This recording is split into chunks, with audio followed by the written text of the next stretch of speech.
للہ رب العالمین الصلاۃ والسلام علی سید الانبیاء والمرسلین وعلی آلہ واصحابہ اجمعین اما بعد فاعوذ باللہ من الشیطان الرجیم بسم اللہ الرحمن الرحیم ان الذین آمنوا وعملوا الصالحات سیجعل لهم الرحمن ودا صدق اللہ مولانا العظیم ان اللہ وملائکتہ یصلون علی النبی یا ایھا الذین آمنوا صلوا علیہ وسلموا تسلیما درود پاک اللہم صل علی سیدنا و مولانا محمد وعلی آل سیدنا و مولانا محمد مبارک وسلم۔ آج حضور سیدنا شیخ عبدالقادر جیلانی غوث سمدانی قطب ربانی قدس سرہ العزیز کی 11ویں شریف کی محفل میں ہم مل کر بیٹھے ہیں۔ مجھے یہی موضوع بتایا گیا ہے اور یہی عنوان ہم نے دیکھا پڑھا، اور اسی مناسبت سے فقیر نے آپ کے سامنے قرآن شریف میں سے چند الفاظ تلاوت کیے ہیں۔ اللہ تعالیٰ فرما رہا ہے جو لوگ ایمان لائے اور نیک عمل کیے جلد ہی اللہ تعالیٰ لوگوں کے دلوں میں ان کی محبت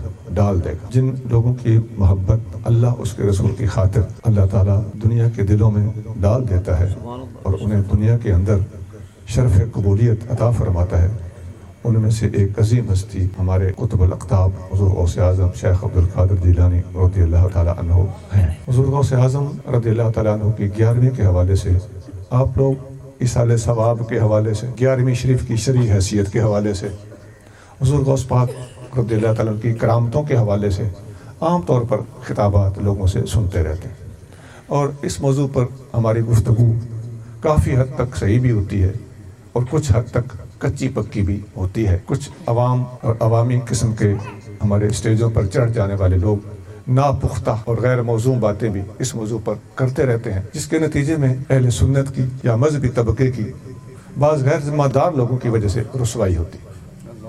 تو ہمیں اس موضوع پر نہایت پختہ گفتگو کرنے کی ایمانداری سے کوشش کرنی چاہیے۔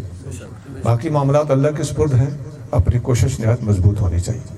یہ بہت بنیادی بات، اس کو اچھی طرح پلے باندھ۔ حضور سیدنا غوث اعظم رضی اللہ تعالیٰ عنہ حسنی حسینی سید، آپ والد گرامی کی طرف سے سیدنا امام حسن کی اولاد اور والدہ ماجدہ کی طرف سے سیدنا امام حسین رضی اللہ تعالیٰ عنہ کی اولاد میں سے ہیں، اور چونکہ سلسلہ نسب عام طور پہ والد گرامی کی طرف سے شمار کیا جاتا ہے تو حسنی حسینی بھی کہنا درست ہے، لیکن اگر ایک نسبت شمار کرنی ہو تو وہ سینئر نسبت والد گرامی کی طرف سے بھی، اور امام حسین چونکہ چھوٹے ہیں اور امام حسن بڑے ہیں تو امام حسن کے بڑا اور افضل ہونے کے حوالے سے بھی آپ کو حسنی سید کہنا یہ زیادہ سجتا ہے، ورنہ آپ حسنی حسینی بھی ہیں۔ یہ بھی واضح ہو جانا چاہیے کہ حضور غوث اعظم امام حسن کی اولاد میں سے ہیں، تو امام حسن کے کون سے بیٹے ہیں جن کی اولاد میں سے حضور غوث پاک پیدا ہوئے؟ ہمیں پتہ ہونا چاہیے کہ کربلا کے میدان میں امام حسین کے ایک شہزادے امام زین العابدین واپس آئے تھے رضی اللہ تعالیٰ عنہ، ان سے حسینی سادات چلے، اور یہ بات ہمیں اچھی طرح یاد کرنی چاہیے، کبھی نہیں بھولنی چاہیے، اور للکار کے پوری دنیا کو بتانی چاہیے کہ میدان کربلا میں سے زندہ بچ کے آنے والے ایک اور شہزادے بھی ہیں جو امام زین العابدین سے عمر میں بھی بڑے ہیں، رتبے میں بھی اونچے ہیں، وہ لوگوں نے لکائے ہوئے ہیں، ان کا نام حضرت حسن مصنع ہے۔ یہ امام حسن کے بیٹے، یہ کربلا میں شریک بھی ہوئے، اور امام زین العابدین میں تو کربلا کی جنگ میں حصہ نہیں لیا اس لیے کہ آپ کی طبیعت مبارک ناساز تھی، لیکن امام حسن مصنع باقاعدہ جنگ میں شامل ہوئے اور یزید کی فوج کے ہاتھوں زخمی بھی ہوئے، لیکن آپ کی والدہ ماجدہ کے ایک رشتہ دار وہاں سے ان کو کسی طریقے سے نکال کر لے آئے، آپ کے زخموں کا علاج ہوا اور آپ کو اللہ تعالیٰ نے لمبی زندگی عطا فرمائی۔ 90 سال سے زیادہ عمر پائی ہے امام حسن مصنع نے، ان کی اولاد میں سے حضور غوث پاک پیدا ہوئے ہیں۔ اب آپ کافی سارے لوگ بیٹھے ہو، آپ لوگوں کو یہ پٹی پڑھائی گئی ہے نا کہ کربلا سے ایک امام زین العابدین بچ کے آئے تھے، لوگ یہ جھوٹ پکڑا گیا۔ کربلا سے امام زین العابدین سے عمر میں بھی بڑے، رتبے میں بھی اونچے، اور بڑے باپ کے بیٹے امام حسن کے بیٹے حسن مصنع بچ کے آئے ہیں، کیوں لکائے اتنی بڑی ہستی نو لوکاں کو لو۔ ایک اور بات بتاؤں، امام حسن کے ایک اور بیٹے بھی ہیں حضرت زید، اب وہ کربلا میں تھے بھی کہ نہیں یہ ایک الگ بحث ہے، ادھر میں جانے نہیں چاہتا ورنہ کھڑکیاں کھل جائیں۔ وہ تھے تو ان کا ذکر کیوں نہیں کرتے، اور وہ نہیں تھے تو کیوں نہیں تھے؟ تمام اللہ کے پیاروں پر کیے جانے والے اعتراضات دھل جائیں گے اگر حضرت امام زید بن حسن بن علی بن ابی طالب کی سیرت کو پڑھا جائے گا۔ پڑھے لکھے لوگ میرے اشارے سمجھ رہے ہوں گے، میں زیادہ کھل کے ہٹ کرنے کا عادی نہیں ہوں، لیکن اللہ نے جو ہمیں کرم فرمایا، ہمیں مطالعہ کا موقع دیا، اس کی روشنی میں بیٹھا، ہمیں حق سچ بات کہنے کا حق حاصل، ہم سے یہ حق نہ چھینو، اور علمی بات کا علمی جواب نہ ہو نا تو پھر گچیچیاں بٹنے سے فائدہ کچھ نہیں ہوتا۔ اللہ کے ہاں یہ سینہ زوریاں نہیں چلتی، وہاں عاجزی چلتی ہے، تحقیق چلتی ہے، کلمہ حق چلتا ہے۔ یہ جو امام زید ہیں، ان کی اولاد میں سے پتہ کون پیدا ہوئے تھے؟ حضرت داتا گنج بخش علی ہے۔ تو جن کی اولاد میں سے داتا صاحب جیسے بندے پیدا ہو سکتے ہیں، غوث پاک جیسے بندے پیدا ہو سکتے ہیں، وہ حسن مصنع ہوں بھی غازی کربلا، تو ان کو امام کیوں نہ مانا گیا؟ 12 اماموں میں ان کو شامل نہیں کیا گیا، ان کے بیٹے کو شامل نہیں کیا گیا، ان کے پوتے کو شامل نہیں کیا گیا، ان کے پڑپوتے کو شامل نہیں کیا، ان کی مبارک نسل میں سے ایک کو بھی شامل نہیں کیا گیا، گیم کوئی اور ہے۔ اچھا، وہ جو 12 ہستی ہے نا، 12 امام، وہ بھی اللہ کے پیارے ہیں، وہ تمام کامل اولیاء ہیں اپنے اپنے زمانے کے۔ یہ میں ساتھ اس لیے کلیئر کر رہا ہوں کہ بدگمانی کرنے والا، وہ جو نیتوں میں شک کرنے والا ایک ٹولہ ہے نا، ان کی ذہنی اصلاح ہو سکے۔ تو بھائی وہ اللہ کے پیارے ہیں، ہمارا یہ سوال نہیں ہے، ہمارا کہنا یہ ہے کہ یہ بھی تو اللہ کے پیارے تھے، اور یہ ان سے بڑھ کر اللہ کے پیارے تھے۔ ہاں، یہ بڑھ کر ہیں کیونکہ یہ بڑے باپ کے بیٹے، تو ان میں کوئی خدا نخواستہ صلاحیت نہیں تھی کہ وہ ان مقدس ہستیوں میں شامل کیے جاتے۔ اس کا مطلب ہے کہ ایک سلیکشن ہے، ایک پلاننگ ہے، ایک مخصوص گروپ کی۔ سنیو، آپ لوگوں کو خدا را بیدار ہونے کی ضرورت ہے۔ یہ ہے جی مختصر سا حضور غوث پاک کا شجرہ نسب۔ آپ حسنی، حسینی اور والد گرامی کی طرف سے حضرت حسن مصنع غازی کربلا کی اولاد میں سے پیدا ہونے والے سید ہیں۔ یہ سیدنا امام حسن مصنع، یہ سیدنا امام حسین کی شہزادی سیدہ فاطمہ رضی اللہ تعالیٰ کے شوہر، ان دونوں مقدس ہستیوں کا ذکر خیر صحیح بخاری میں موجود ہے، میں حوالہ دے رہا ہوں۔ دونوں شوہر نامدار کا بھی اور ان کی زوجہ پاک شہزادی سیدنا امام حسین رضی اللہ عنہ کا بھی ذکر، دونوں کا ذکر بخاری شریف میں موجود ہے۔ ہماری تہذیب و تہذیب رجال کی کتابوں میں بھی ان کے تذکرے ملتے ہیں۔ اور یہ دوسرا ٹبر ہے، ان کی کتاب ہے 14 ستارے، اس میں بھی لکھا ہوا ہے کہ حضرت حسن مصنع غازی کربلا ہیں، اور یہ وہاں زخمی بھی ہوئے تھے، اور شہیدوں میں یہ دب گئے تھے مگر تھے زندہ، اور ان کو وہاں سے کسی طریقے سے بچا لیا گیا۔ میں نے بڑے پکے حوالے دے دیے۔ یہ تو ایک بات۔ دوسری بات یہ ہے کہ حضور غوث پاک قدس سر العزیز نے دین کی خدمت بہت زیادہ کی۔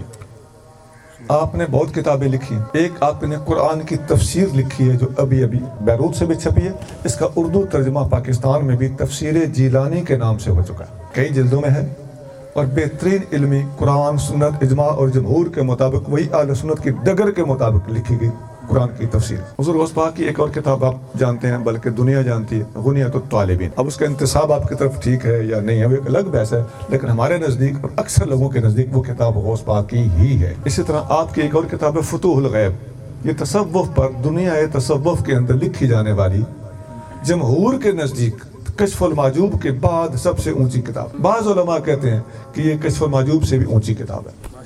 تصوف پر جو 5 کتابیں مشہور ہیں، ان میں اس کتاب کا نام بعض کے نزدیک پہلا اور اکثر کے نزدیک دوسرا نمبر ہے۔ تصوف کی بڑی بلند پایہ کتاب ہے، یہ حضور غوث پاک کے مقالہ جات پر مبنی ہے۔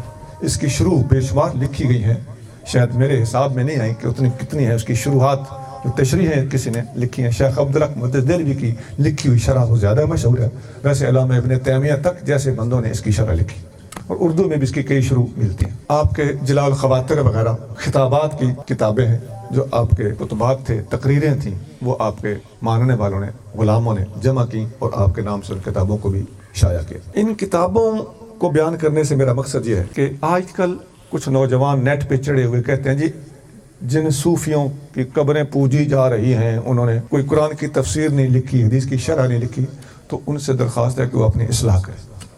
اور یہ پوجی جا رہی ہیں، کوئی نہیں پوجتا قبروں کو، جھوٹے الزام نہ لگائیں، اللہ سے ڈرنا سیکھیے۔ اور علماء کی، مشائخ کی، اولیاء کی، فقراء کی بے ادبی کرنا، ان کے خلاف بدتمیزی کرنا، ان کے خلاف زبان لمبی کرنا، اور ان کے بارے میں بڑے بڑے گندے لفظ بولنا، کہ میں ان کی ایسی کر دوں گا ویسی کر دوں گا.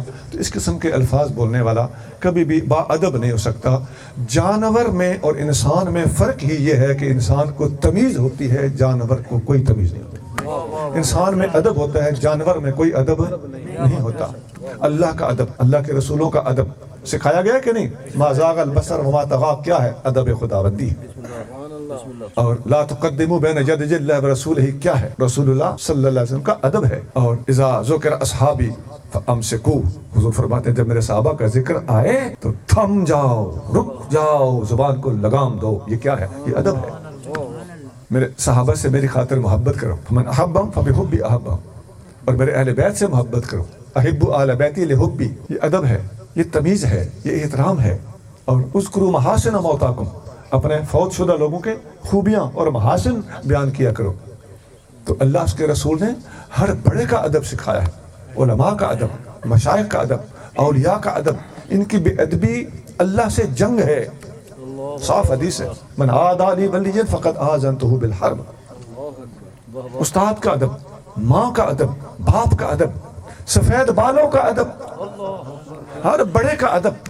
حضور فرماتے ہیں من لم یرحم صغیرنا ولم یوقر کبیرنا فلیس منا، جس نے ہمارے چھوٹے پر رحم نہ کیا، بڑے کا ادب نہ کیا، وہ ہم میں سے نہیں ہے. تو سمجھ لو اس قسم کے بدتمیز نوجوان حضور کی امت میں سے نہیں ہے. فیصلہ کس کا ہے؟ مصطفیٰ کریم کا. لیبل اتارو اینڈ گیٹ لاسٹ. تمہارا حضور سے کوئی تعلق نہیں، میں نہیں کہہ رہا، یہ آقا خود فرما رہے ہیں. فلیس منا، اسی لیے سونا یہ ادب ہی ہے. امام غزالی نے ایک بڑی خوبصورت بات لکھی، وہ حدیث سے ماخوذ ہے، ترمذی میں حدیث ہے. نبی پاک صلی اللہ علیہ وآلہ وسلم نے فرمایا کہ اگر کوئی جج غلطی سے مجرم کو معاف کر دے تو وہ بہتر ہے اس سے کہ غلطی سے کسی کو سزا دے بیٹھے. یہ ترمذی میں حدیث ہے. اس بات پہ ذرا غور کریں، چت ہو اس گل غور کرو. یہاں امام غزالی نے ایک خوبصورت بات لکھی ہے الاقتصاد فی الاعتقاد میں، صفحہ 148 پر امام غزالی رحمۃ اللہ علیہ نے لکھا ہے کہ غلطی سے اگر کوئی بندہ ادب کا حقدار نہیں تھا اور تم نے ادب کر دیا تو تم فائدے میں رہ گئے. اور اگر بندہ ادب کا حقدار ہو اور تم نے کر دی بے ادبی تو تم نے اپنا بیڑا غرق کر لیا. احتیاط کس میں ہے؟ وقت کلمہ پڑھ جائے تک نو کیتا ہے ادب تے، چھڑ پٹیاں پڑھائیاں ہوئیاں نو. تمہیں کسی سے محبت ہے، عقیدت ہے، تو وہ اگر جھوٹ بول رہا ہے تو چھوڑو، وہ پیغمبر تھوڑا ہی ہے. فرمان مصطفیٰ مانو، بات علمی نہ ہو تو میری طرف پھینک دینا، اگر درست ہو، علمی ہو، عقل کے اوپر پوری اترتی ہو، سنا ہاتھ ہولا رکھ. احتیاطاً ہی ادب کر دو. سنیت نام ہی ادب کا ہے، ہم نے ادب ہی سیکھا. حضور غوث پاک کی شان میں جن لوگوں نے کہا کہ انہوں نے کیتا کچھ نہیں، تو ان کو میں سمجھا رہا ہوں انہوں نے بہت کچھ کیا ہے. تم نے کچھ نہیں کیا، تم نے فساد کے سوا امت کو کچھ نہیں دیا. یہ تو تھی، ایک تھا حضور غوث پاک کا نسب اور دوسرا تھا حضور غوث پاک کی علمی اور تحریری خدمات. باقی آپ کی ولایت، مقام و مرتبہ وہ اللہ جانے. اس کے حوالے سے ہم آپ کی تعلیمات صوفیانہ، اس پر حضور غوث پاک کی کتاب ہے فتوح الغیب، اس کے کچھ مقالہ جات پیش کر سکتے ہیں جو 80 کے لگ بھگ اس میں مقالہ جات ہیں، اور ایک سے بڑھ کر ایک مقالہ ہے. ساری تعلیمات صوفیانہ ہے. میں اپنی ترتیب سے چلنے لگا ہوں. اب آئیے حضور غوث پاک کا عقیدہ اور نظریہ کیا تھا. حضور غوث پاک نے غنیت الطالبین کے پہلے صفحے پر لکھا ہے کہ جب کوئی بندہ کافر سے مسلمان ہونے لگتا ہے تو سب سے پہلے اس کو 2 شہادتیں دینی پڑتی ہیں، ایک توحید کی، ایک رسالت کی. لا الہ الا اللہ محمد رسول اللہ. اب وہ دائرہ اسلام میں داخل ہو گیا اور یہاں غوث پاک لکھنی پہلے صفحے کی پہلی سطریں. آپ فرماتے ہیں دین اگر کوئی دنیا میں ہے تو اس کا نام اسلام ہے. اسلام کے علاوہ کسی اور دین کو اللہ تعالیٰ قبول نہیں کرتا. لہذا اسلام میں داخل ہونا پڑے گا، کلمہ شہادت پڑھنا پڑے گا، پھر وہ بندہ کفر سے نکلے گا، اسلام میں آئے گا. اور اسلام کے سوا اللہ کو کوئی دین قبول نہیں ہے. یہ غوث پاک لکھ رہے ہیں. یا میں پتہ کیوں کہہ رہا ہوں کہ اسلام کے سوا دین اللہ کو کوئی قبول نہیں ہے. یا آپ پر تو فٹ ہی نہیں ہوتی یہ بات. آپ اور ہم تو پہلے ہی مسلمان ہیں، لیکن آپ کو سونا پتہ ہونا چاہیے. ہم یہ چاہتے 200, 250, 300 بندہ بیٹھ کے بڑے خوش ہوتے ہیں کسی سے بڑا مجمع کر لیں. آپ کے لاکھوں کروڑوں لوگ ہیں جن کو اس مسئلے کی ضرورت ہے. یونیورسٹیوں میں، کالجوں میں آپ کے بعض بڑے بڑے، میں کچھ نہ کھاؤں آپ کی اسمبلیوں میں کالی بھیڑیں گھسی ہوئی ہیں جو کہتے ہیں کہ میرا مذہب انسانیت ہے. نیٹ کھولو نا پتہ چلے گا. انسانیت کوئی مذہب نہیں ہے. مذہب قرآن کہتا ہے ان الدین عند اللہ الاسلام. اللہ کے ہاں اگر کوئی دین ہے تو اس کا نام اسلام ہے. فمن یبتغ غیر الاسلام دینا فلن یقبل منہ. جو اسلام کے سوا کوئی اور مذہب ڈھونڈے گا, کوئی اور دین ڈھونڈے گا, اللہ قبول نہیں کرے گا. فلن یقبل منہ. میں صاف الفاظ قرآن کو سنا رہا ہوں, میری تشریح اس میں کوئی نہیں داخل. لہذا انسانیت کوئی مذہب نہیں, جانوریت کوئی مذہب نہیں, کتویت کوئی مذہب نہیں, خنزیریت کوئی مذہب نہیں, کھوتویت یہ کوئی مذہب نہیں ہے. مذہب دین اگر ہے تو وہ اسلام ہے. حضور غوث پاک نے یہ باتیں لکھنے کے بعد آگے نبی پاک صلی اللہ علیہ وسلم کی رسالت کی جب بات کی تو لکھا کہ ہمارے نبی کریم صلی اللہ علیہ وسلم پوری کائنات کے نبی بنا کر بھیجے گئے. یہ پہلا صفحہ ہے ابھی تک. آگے جہاں آپ نے آیت لکھی وما ارسلناک الا رحمۃ للعالمین, ساری کائنات کا نبی ہونے کا مطلب اس میں اشارہ حضور غوث پاک نے حضور نبی کریم صلی اللہ علیہ وسلم کی ختم نبوت کی طرف کیا ہے. آپ نے وہ حدیث بھی جہاں پیش کی ہے, جامع ترمذی کے حوالے سے انہوں نے ایک حدیث نقل کی ہے, وہ تخریج کے اعتبار سے اس کے کچھ اجزاء بخاری مسلم میں بھی ملتے ہیں. نبی کریم صلی اللہ علیہ وسلم نے فرمایا ارسلت الی الخلق کافہ, میں تمام مخلوق کی طرف اللہ کا رسول بنا کر بھیجا گیا. یہاں حضور غوث پاک نے یہ بھی لکھا ہے کہ امرت ان اقاتل الناس حتی یقولوا لا الہ الا اللہ. مجھے حکم دیا گیا ہے کہ میں لوگوں سے جنگ کروں حتیٰ کہ لا الہ الا اللہ ساری دنیا پڑھے. لا الہ الا اللہ پڑھنے تک جنگ کا حکم دیا گیا ہے. اس کا مطلب کیا ہوا؟ غور کرنا. مجھے امید ہے کہ آپ لوگوں میں پڑھے لکھے بندے بیٹھے, اس لیے مجھے بتایا کہ تقریر اردو میں کرنا, بندے پڑھے لکھے, ورنہ میں گاؤں سمجھ کے پنجابی میں بات کرنے لگا تھا. تو پڑھے لکھے بندے غور کریں کہ لا الہ الا اللہ جب تک دنیا نہیں پڑھتی, حضور فرما رہے ہیں مجھے تلوار اٹھانے کا حکم ہے. غور کرو اس پہ. اس کا مطلب ہے جہاد صرف دفاعی جہاد نہیں ہوتا. اگر آپ کو یہ کسی نے بتایا ہے تو اس کی غلطی ہے, خدا کا واسطہ ہے, اسے فرشتہ نہ سمجھو, اسے پیغمبر نہ سمجھو. یہ غلط پٹی اس نے پڑھی ہے یا آپ کو پڑھائی ہے. یہ جملہ بالکل غلط ہے. جہاد is only and only to be carried out when the war is posed upon you and you have been compelled to react against him. یہ جملہ ہی غلط ہے کہ جنگ صرف دفاعی ہوتی ہے.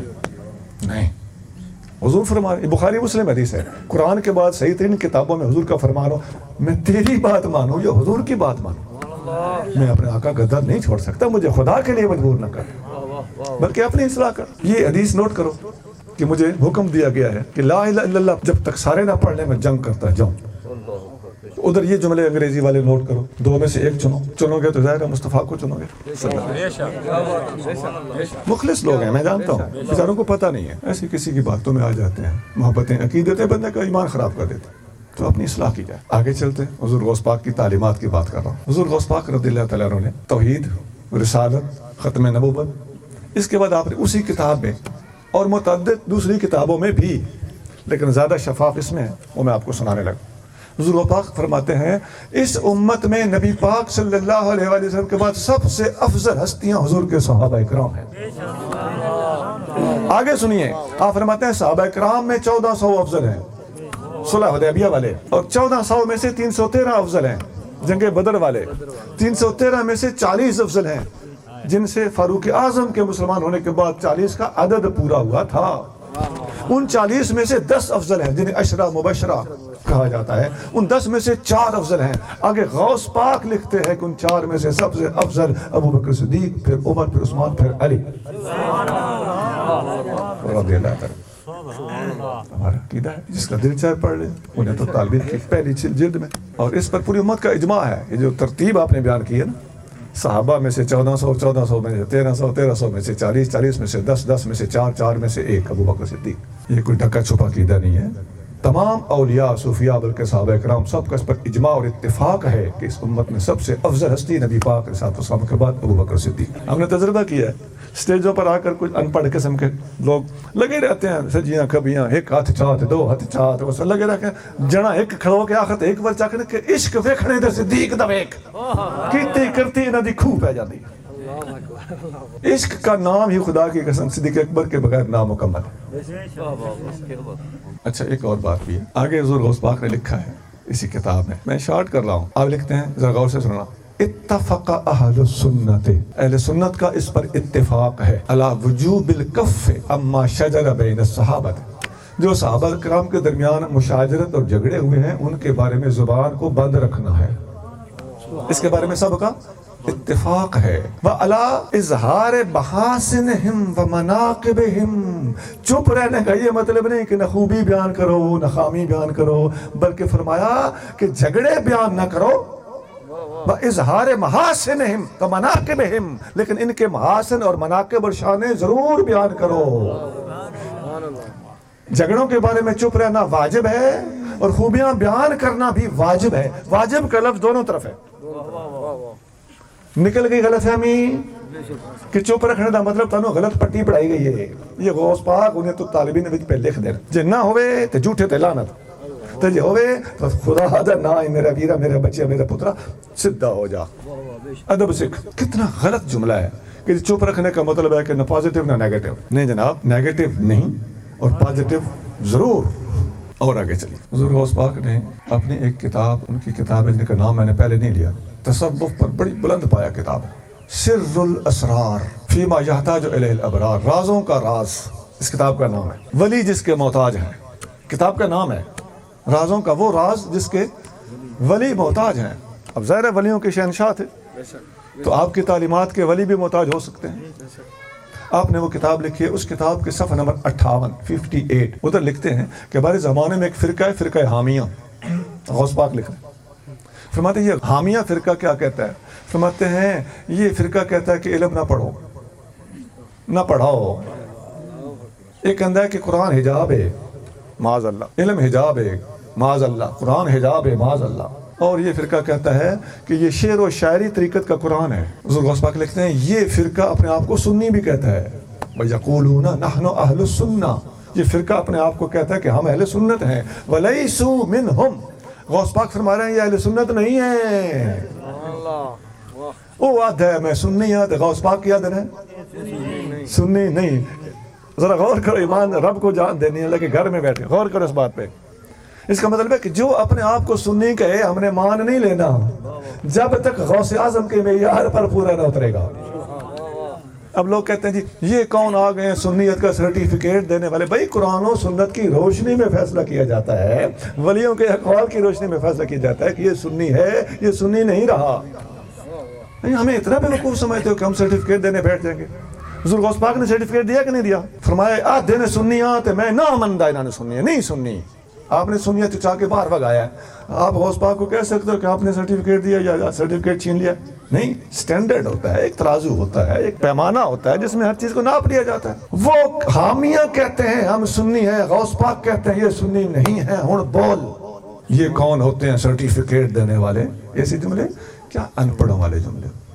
کسی نے ذات سے سرٹیفکیٹ نہیں دیا، معیار سٹینڈرڈ اور تحقیقات کی روشنی میں سرٹیفکیٹ لیے اور دیے جاتے ہیں۔ علماء نے لکھا ہے کہ یہ کہے گا تو ایمان سے نکل جائے گا، یہ کہے گا تو سنیوں سے نکل جائے گا۔ تم ان سب کو یہ سبق پڑھو گے کہ تم کون ہوتے ہو سرٹیفکیٹ دینے والے؟ تو یہ سرٹیفکیٹ دینے والے لفظ کو رگڑ کے رکھ دو، یہ کوئی لفظ نہیں ہے، نہایت ان پڑھ لفظ ہے، جذباتی لفظ ہے، ڈرامے ادھر نہیں چلتے۔ سرٹیفکیٹ سرٹیفکیٹ سرٹیفکیٹ دو نا جواب غوث پاک کو۔ آگے سنیے، حضور غوث پاک فرماتے ہیں یہ جو حامیہ فرقہ ہے یہ علم سے روکتا ہے، شعر و شاعری پہ زیادہ زور دیتا ہے، اپنے بچوں کو بھی شاعری سکھاتا ہے، کہتا ہے یہ ہمارا قرآن ہے۔ آج ہمارے ساتھ یہ نہیں ہو رہا، ہم نعت کی صورت میں قرآن سناتے ہیں، یہ نہیں کہا جا رہا وہ مریں تو نعت کی صورت قرآن سنانے بجائے خود قرآن چا پڑھ، الحمد و الناس تک چا پڑھ نا، اصل کلام خدا بندی، الفاظ خدا بندی خود موجود ہون تو تیریاں نہ تنوں سے کی کری نبی تو رلا چھڑنا رلے کوڑ تے بتوڑ۔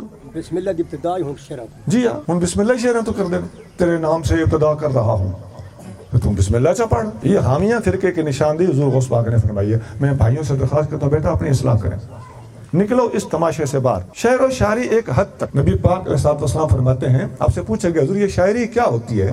فرمایا ہوا کلام، یہ ایک کلام ہوتا ہے، فحسنہ حسن و قبیحہ قبیح، اچھا ہوگا تو ہم اچھا کہیں گے، برا ہوگا تو ہم برا کہیں گے۔ کلام اچھا بھی ہوتا ہے، کلام برا بھی ہوتا ہے۔ ہر کلام نعت کے نام پہ جو کسی نے لکھ دیا وہ سارے کا سارا تم نے قرآن سمجھ لیا ہے۔ حضور فرما رہے ہیں شاعری اچھی بھی ہوتی ہے، شاعری بری بھی ہوتی ہے۔ میں نے برا کی رے پہ ذرا رگڑا لگایا آپ کو۔ تاکہ آپ کو اچھی طرح سمجھ آئے. آگے حضور غوث پاک لکھ اسی جگہ پر صفحہ 58 سر الاسرار آگے لکھتے ہیں یہ جو حامیہ فرقہ ہے نا وَيَنْتَسِبُ بَعْضُهُمْ إِلَىٰ حیدر وَبَعْضُهُمْ إِلَىٰ قلندر ان میں سے کچھ بندے ایسے ہیں جو اپنے آپ کو حیدری کہتے ہیں. ہونتے اپڑ گئے اس وقت. کچھ بندے وہ ہیں جو اپنے آپ کو قلندری کہتے ہیں.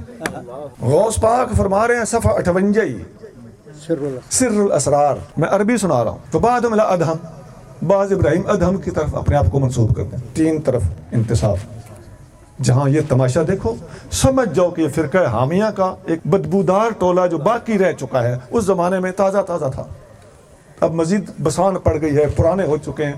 اور آج ہم دیکھتے ہیں کہ ہمارے مسلمان بھائی بھولے بالے نبی پاک صلی اللہ علیہ وسلم کی محبت میں سچے اور صادق لوگ میں نے دیکھا ہے. یقین کیجئے میں نے بڑے بڑے سچے لوگ دیکھے پھنسے ہوئے ہیں. اسٹیج آپ سجاتے ہیں, پیسہ اپنا لگاتے ہیں, پھول لاؤڈ سپیکر سب کچھ خرچہ کر کے دریاں چادراں بٹھا کے پھٹے لا کے تو یہ وجہ حامیہ فرقیاں دے حیدریاں تے قلندریاں کھمان والیاں نوں جنہاں نوں غوث پاک نے اس تشریح کیتی ہے انہوں نے حوالے سٹیج کر کے تے آپ بیچارے لوکاں دے ایمان خراب کرواندے رہتے ہیں. بھولا بندہ اپنی نیت ٹھیک ہے لیکن سمجھ نہیں. تو میرے بیٹوں بھائیوں عزیزوں ہمیں اپنی اصلاح کرنی چاہیے. میں نے بہت سے بچے نوجوان مجھ سے کسی نے پوچھا کہ یہ نوجوان ہے فلاں تنظیم میں شامل ہے تو اس کو بلا لیں. میں نے کہا بلا لو. نہیں جی وہ تو فلاں تنظیم میں نے کہا کوئی بات نہیں وہ تنظیم یہ تو اخلاص سے گیا نا اس بیچارے کو پتہ نہیں سیدھا ہے بھولا ہے بس اس سے نفرت نہ کرو. اس طرح ہم نے لوگوں کو خود اپنے سے دور کیا. یہ بچے گلے لگانے کے قابل ہیں اور ان میں بہت مخلص ہیں اور مجھے امید ہے میں نے جو باتیں کی ہیں نا یہ انشاءاللہ تحقیق کے معیار پر ٹھیک ہیں. ایسے بچہ اگر کوئی بیٹھا بھی ہے تو انشاءاللہ وہ ٹھیک ہو جائے گا کیونکہ مجھے پتہ ہے بچے اکثر مخلص ہوتے ہیں پھنسے ہوئے ہوتے ہیں پتہ نہیں لگا ہوتا ان کو صحیح بات بتائی نہیں گئی ہوتی ہم نے آرام سے سمجھایا نہیں ہوتا اس میں ہماری بھی غلطی ہے. اسی لیے میں پوری تحقیق سے ایمانداری سے آپ کے سامنے باتیں رکھ رہا ہوں. حضور غوث پاک نے ایک اور بات بھی لکھی. اب میں بات کو اختتام کی طرف لے کے جانے لگا. حضور غوث پاک کے حالات کی کتاب آپ اہل علم جانتے ہیں کہ قلائد الجواہر بڑی مشہور کتاب. آپ کے حالات کی شاید سب سے اچھی کتاب یہی ہے ورنہ آپ کی شخصیت پر سیرت مبارک پر بڑی کتابیں لکھی گئیں. قلائد الجواہر اس کا اردو ترجمہ بھی مفتی عطر نعیمی صاحب کراچی والوں نے کیا. بڑے پرانے عرص سے وہ مدینہ کمپنی والے اس کو چھاپتے تھے. حضور غوث پاک کا ارشاد اس کتاب میں یوں لکھا ہوا ہے. آپ فرماتے ہیں کہ پیر بننے کے لیے 12 صفتیں ہونا ضروری ہیں. سبحان اللہ سبحان اللہ. لا يجوز للشیخ ان یجلس علی سجادۃ النہایت یتقلب بسیف الایت. کسی پیر کے لیے جائز نہیں کہ سجادے پر آ کر بیٹھے اور لوگوں کی اور امت مسلمہ کی اصلاح کرنے کی تلوار گلے میں لٹکائے. کسی کے لیے جائز نہیں. کب تک؟ حتی تکون فیہ اثنتا عشرۃ خصلۃ جب تک اس میں 12 شانیں 12 خوبیاں نہ ہوں. اب آپ 12 خوبیاں سن کے گھبرا گئے ہوں گے کہ 12 یاد کرنیاں پڑیں گیاں. کوئی ایسی گال نہیں. ابھی آپ کو سمجھ آ جائے گی. 12 خوبیاں فٹافٹ یاد ہو جائیں گی انشاءاللہ. اثنتان من اللہ و اثنتان من النبی الکریم صلی اللہ علیہ وسلم و اثنتان من ابی بکر و اثنتان من عمر و اثنتان من عثمان و اثنتان من علی. 2 خوبیاں اللہ والی, 2 خوبیاں نبی پاک صلی اللہ علیہ وسلم والی, 2 ابو بکر والی, 2 عمر والی, 2 عثمان والی, 2 علی والی. کام سوکھا ہو گیا. 2 خوبیاں 6 ہستیاں دیا. اللہ کی 2 خوبیاں, نبی کریم صلی اللہ علیہ وسلم کی 2 خوبیاں, ابو بکر صدیق کی بھی 2 خوبیاں, عمر فاروق کی بھی 2 خوبیاں, عثمان غنی کی بھی 2 خوبیاں, علی المرتضیٰ کی بھی 2 خوبیاں. وَأَمَّا اللَّتَانِ مِنَ اللَّهِ تعالیٰ وہ 2 خوبیاں جو اللہ والی ہیں. ان یکون ستارا غفارا. اللہ والی 2 خوبیاں یہ ہیں کہ اللہ کا ولی اور پیر وہ ہو سکتا ہے جو پردے پوش ہو, لوگوں کے عیب کجتا ہو اور درگزر کرتا ہو. اور وہ جو 2 نبی پاک صلی اللہ علیہ وسلم والی ہیں. وَأَمَّا اللَّتَانِ مِنَ النَّبِيِّ الْكَرِيمِ صلی اللہ علیہ وسلم ان یکون شفیقا رحیما شفقت والا اور مہربان ہو. وَأَمَّا اللَّتَانِ مِنَ ابی بکر وہ جو 2 خوبیاں ابو بکر صدیق والی ہے. ان یکون صادقا متصدقا سچ بولتا ہو اور صدقے دیتا ہو, خیرات کرتا ہو. وَأَمَّا اللَّتَانِ مِنْ عمر وہ جو 2 خوبیاں عمر فاروق والی ہیں. ان یکون امارا نہاء نیکی کا حکم دیتا ہو برائی سے روکتا ہو. وہ جو پہلے آپ نے سنا کہ پردے کرتا کجتا ہو رحم دل ہو وہ اپنی جگہ پہ, لیکن جس وقت بولنے کی باری آئے بولنا پڑے کسی کو ٹوکنا ہو تو ٹوکتا بھی ہو. یہ نہیں کہ جمیں لگی یہ چلن دے ہو. نہیں جناب, حق حق ہے باطل باطل ہے. دودھ کا دودھ پانی کا پانی. اس لیے غوث پاک نے فرمایا کہ فاروق اعظم نے 2 شانہ نہ بول بنیا ہے یہ بھی بیچ رکھنی ہے. وَأَمَّا اللَّتَانِ مِنْ عثمان وہ جو 2 خوبیاں عثمان غنی والی ہیں. ان یکون طعاما للطعام وقائما باللیل والناس نیام، لوگوں کو بہت زیادہ لنگر کھلاتا ہو اور رات کو جاگتا ہو جب دنیا سو رہی ہوتی ہے۔ سبحان اللہ سبحان اللہ۔ وَأَمَّا اللَّتَانِ مِنْ عَلِيٍّ، وہ جو دو خوبیاں علی المرتضیٰ والی ہیں، ان یکون عالما شجاعا، وہ دو خوبیاں یہ ہیں کہ علم والا بھی ہو بہادر بھی ہو۔ علم والا نہیں ہوگا تو کچی بات کرے گا، بہادر نہیں ہوگا تو سچی بات نہیں کرے گا۔ تو سچ بھی بولنا ہے اور علم کی روشنی میں بولنا ہے۔ 12 چیزیں ذہن میں آ گئیں جی۔ اب ذرا اس بات پہ اور طریقے سے غور کریں کہ اللہ تعالیٰ اور اللہ کے رسول صلی اللہ علیہ وآلہ وسلم کے ساتھ 4 ہستیوں کو غوث پاک نے گنا۔ کتنی ہستیوں کو؟ 4۔ ان 4 کو کیا کہتے ہیں؟ 4 یار۔ اچھا حضور غوث پاک نے 5 کو کیوں نہیں گنا؟ 3 کو کیوں نہیں گنا؟ 4 میں اللہ تعالیٰ نے کوئی راز تو رکھا ہوا ہوگا۔ حضور غوث پاک نے 4 کو گنا ہے۔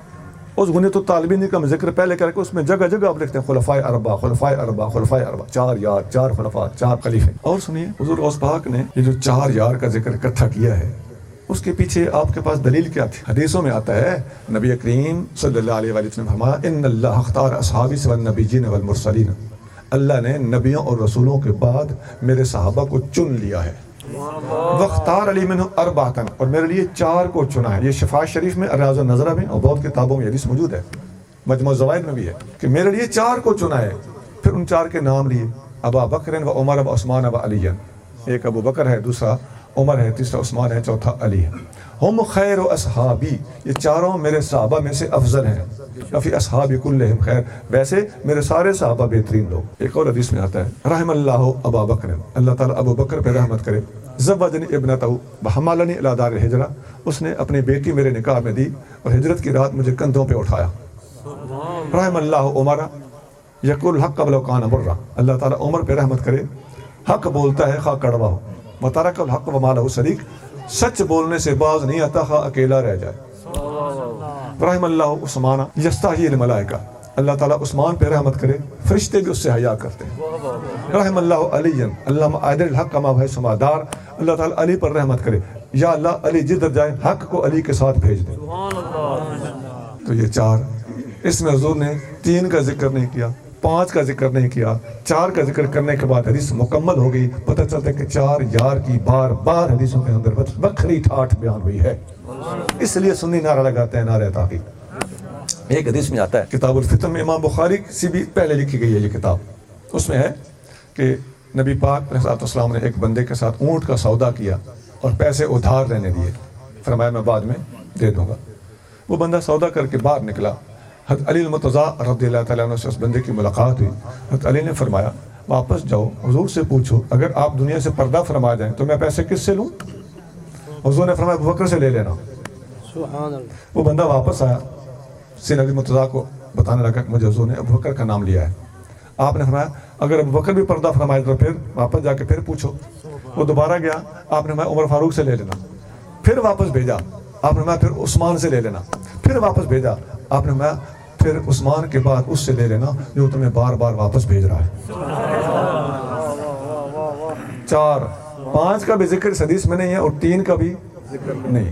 حماد بن نعیم کی کتاب ہے کتاب الفتن ہے، امام بخاری سے پہلے کے بزرگ۔ ایک بات اور بھی کروں، حضور صلی اللہ علیہ وسلم کے جو 4 یار ہیں ان کے نام تو آپ کو آتے ہوں گے نا، ابو بکر، عمر، عثمان، علی رضی اللہ تعالی عنہم۔ اچھا یہ پہلے 2 ہیں نا، ان کو کہتے ہیں شیخین۔ کیا کہتے ہیں؟ شیخین کا معنی ہوتا ہے بزرگ، شیخ میں نا بزرگ۔ ان کو شیخین کیوں کہا جاتا ہے؟ یہ نبی پاک صلی اللہ علیہ وآلہ وسلم کی ازواج کے والد ہیں، ان کی بیٹیاں حضور کی ازواج ہیں، بیویاں ہیں۔ تو یہ رشتے کے لحاظ سے، روحانی لحاظ سے تو حضور سب کے مرشد ہے نا، لیکن رشتے کے لحاظ سے یہ حضور کے سسر مبارک بنے، تو اس لیے ان کو کیا کہا جاتا ہے؟ شیخین۔ شیخین کا معنی 2 بزرگ۔ اچھا عثمان غنی اور علی المرتضیٰ، ان 2 کو کہا جاتا ہے ختنین۔ بولو کیا کہا جاتا ہے؟ ختنین۔ اس کا معنی ہوتا ہے داماد، ختن کا معنی داماد۔ تو یہ مبارک داماد ہیں، ان دونوں کے گھر حضور کی شہزادیاں ہیں۔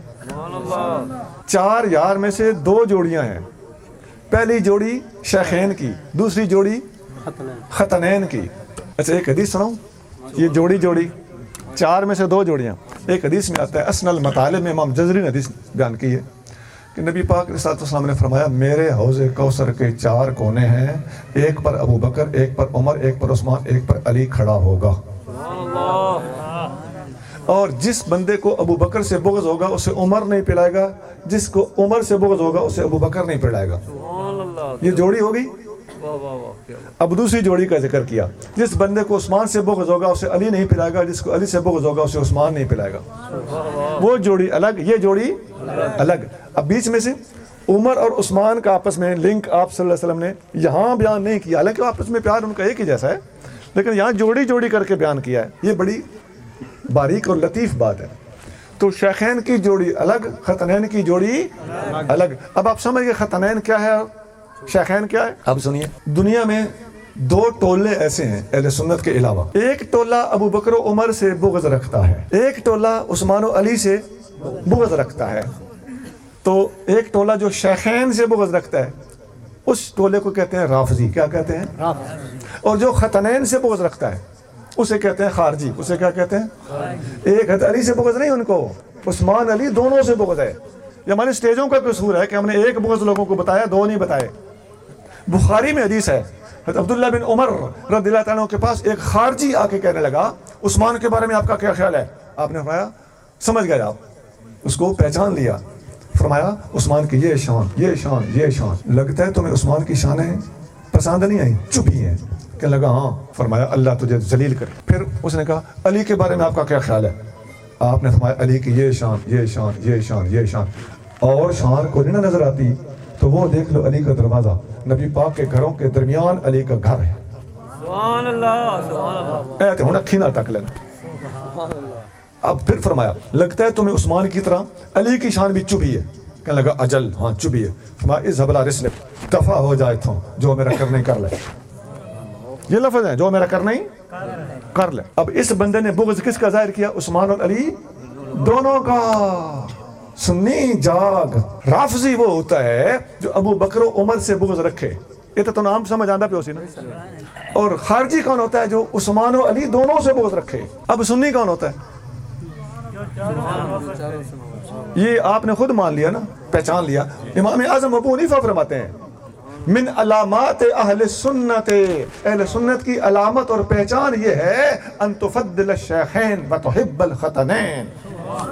صرف ماننا ہی نہیں، فرمایا ابو بکر عمر کو افضل مانو، کیونکہ ان کی افضلیت کا انکار رافضیت ہے۔ ابو بکر عمر کی افضلیت کا انکار کیا ہے؟ یہ رافضیت ہے۔ وتحب الختنین، اور ان کو افضل ماننے کا یہ مطلب نہیں کہ عثمان و علی کی محبت کم ہو جائے، ان سے محبت بھی کرنی ہے۔ ابو بکر عمر کو افضل مانو اور ان کی افضلیت کی وجہ سے عثمان و علی کی محبت میں کمی نہ آنے دو، ان کی محبت قائم دائم رکھو۔ یہ ہوتا ہے شیخین کو ماننے والا افضل، اور ختنین کو ماننے میں محبت۔ دو اور دو جمع کرو تو کتنے بنے؟ چار۔ یہ قول کس کا؟ امام اعظم ابو حنیفہ۔ اور ہماری درسی کتابوں میں ہے۔ یار حیرت کی بات ہے، جو صدیوں سے پڑھائی جا رہی ہیں، وہ 14ویں صدی میں کوئی بندہ کھڑا ہو کر ان باتوں کو کیسے چیلنج کر سکتا ہے؟ یہ شرح قید نسبی کے صفحہ 150 پر لکھا ہوا ہے کہ سنیت کی علامت یہ ہے، اے سرٹیفکیٹ سنیت دا۔ واہ واہ کیا بات۔ سنیت کا سرٹیفکیٹ یہ ہے کہ ابو بکر و عمر کو سب سے افضل مانو اور عثمان و علی سے محبت کرو، ان کا بغض دل میں نہ آنے پائے۔ گل کتاب و سنت دی روشنی وچ، صحیح اقوال دی روشنی وچ، درسی کتاباں دی روشنی وچ بالکل تحقیق کی، پھڑکن دی لوڑ نہیں، غصہ کرن دی لوڑ نہیں، رب نو جان دے نہیں۔ بس اج تو بعد بیٹا تھوڑی طبیعت وچ انقلاب آ جانا چاہیے۔ ایک اور گل اتنے کر دیا، یہی گل حضور سلطان بہو لکھ دے، انہوں نے صوفیاء دی گلاں زیادہ اثر کر دیا نے بھولے ٹبر نو۔ حضور سیدنا سلطان بہو رحمۃ اللہ علیہ کتاب ہے عقل بیدار، کیا نام ہے اس کا؟ صفحہ نمبر 246 246۔ ادھر سلطان باؤ رحمۃ اللہ علیہ ارشاد فرماتے ہیں کہ از مذہب روافظ و از ملت خوارج بیزارم، میں رافضیوں کے مذہب سے بھی بیزار ہوں اور خارجیوں کے دین سے بھی بیزار ہوں۔ وہ دو ابو بکر عمر کو افضل نہ ماننا رافضیت، اور عثمان و علی سے بغض رکھنا خارجیت۔ تو سلطان باؤ علیہ رحمت کیا فرما رہے ہیں؟ میں خارجیوں کے مذہب سے اور رافضیوں کے دین سے اور ملت سے بیزار ہوں، من کے سنی دوست دارے چار یار، میں سنی ہوں اور چار یار کا یار ہوں۔ میں نے کتاب کا حوالہ دیا، صفحہ بتایا، اصل فارسی الفاظ بھی سنا دیے، اور وہ خوارج اور روافظ وہ بھی میں نے آپ کو سمجھایا تھا کہ ابو بکر عمر کی افضلیت کا انکار کرنے والے رافضی اور ختنین کی محبت کا انکار کرنے والے خارجی، اور سلطان بڑو فرما رہے ہیں کہ نہ میں خارجی ہوں نہ میں رافضی ہوں، میں ان سے بیزار ہوں، میں تو سنی ہوں، چار یار کا یار ہوں۔ اللہ تعالی ہمیں اپنا عقیدہ اور ایمان درست رکھنے کی توفیق عطا فرمائے۔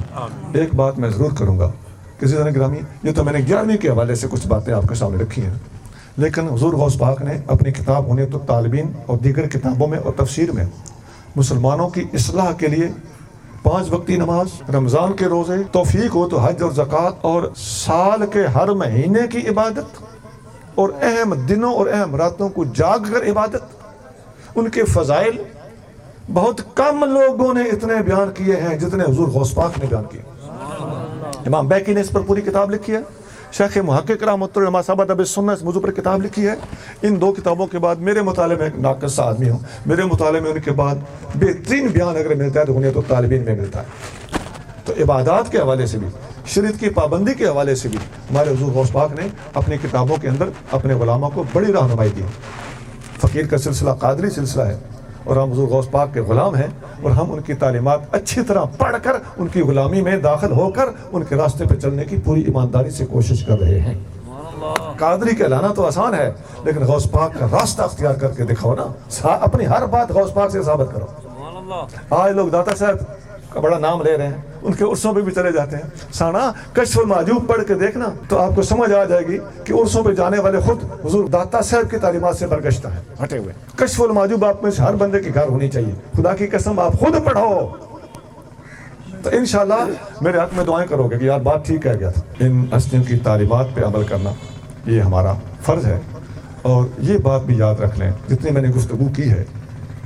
آپ نے دیکھا ہوگا کہ یہ جو آج کل ہماری اسٹیجوں پہ ہو رہا ہے نا، 11ویں شریف کے حوالے سے، میلاد شریف کے حوالے سے، غوث پاک کے حوالے سے، ان میں سے بہت باتیں ایسی ہیں جن کے ساتھ غوث پاک کا کوئی تعلق نہیں ہے۔ حضور غوث پاک کی تعلیمات نہایت پختہ، سنجیدہ، علمی۔ آپ کا علم دیکھو تو عام عالمانہ رنگ نظر آتا ہے، اور آپ کا فقر دیکھو تو اولیاء میں آپ کی مثال نہیں ملتی۔ لیکن غیر سنجیدہ گفتگو، غیر سنجیدہ کلام، اس قسم کی شعر و شاعری، اس سے حضور غوث پاک نے سخت منع فرمایا ہوا ہے، اور آپ کی سٹیجیں حضور غوث پاک کی سرعام مخالفت کرتی ہوئی نظر آتی۔ اپنی اصلاح کرنے کی ضرورت ہے۔ سبحان ربک رب العزت عما یصفون وسلام علی المرسلین والحمد للہ رب العالمین۔ فقیر کی ایک کتاب ہے، بہت سے کتابیں اسٹال پر موجود ہیں، اس کا نام ہے تدریس العقائد۔ ہمارا عقیدہ کیا ہونا چاہیے، اس پر درسی کتاب لکھی ہے فقیر نے۔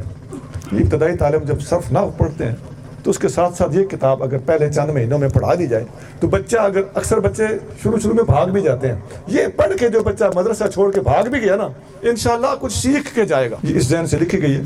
اس کے اندر اسلامی عقائد نمبر 2، سنی عقائد نمبر 3، ادیان عالم، پوری دنیا کے مذہبوں کے مقابلے پر اسلام کیوں فائق ہے، اور ہر مذہب کا ذکر ہے اس میں، ہندو، عیسائی، یہودی، بدھ مت، سکھ، قادیانی، تمام ادیان عالم کا اس کے اندر ذکر آپ کو ملے گا۔ اس لحاظ سے انشاءاللہ تعالیٰ آپ کو ایک آؤٹ اسٹینڈنگ کتاب نظر آئے گی۔ میں اس کتاب کے حوالے سے کچھ ٹائم لیا ہے، میں معافی چاہتا ہوں۔ وما علینا الا البلاغ۔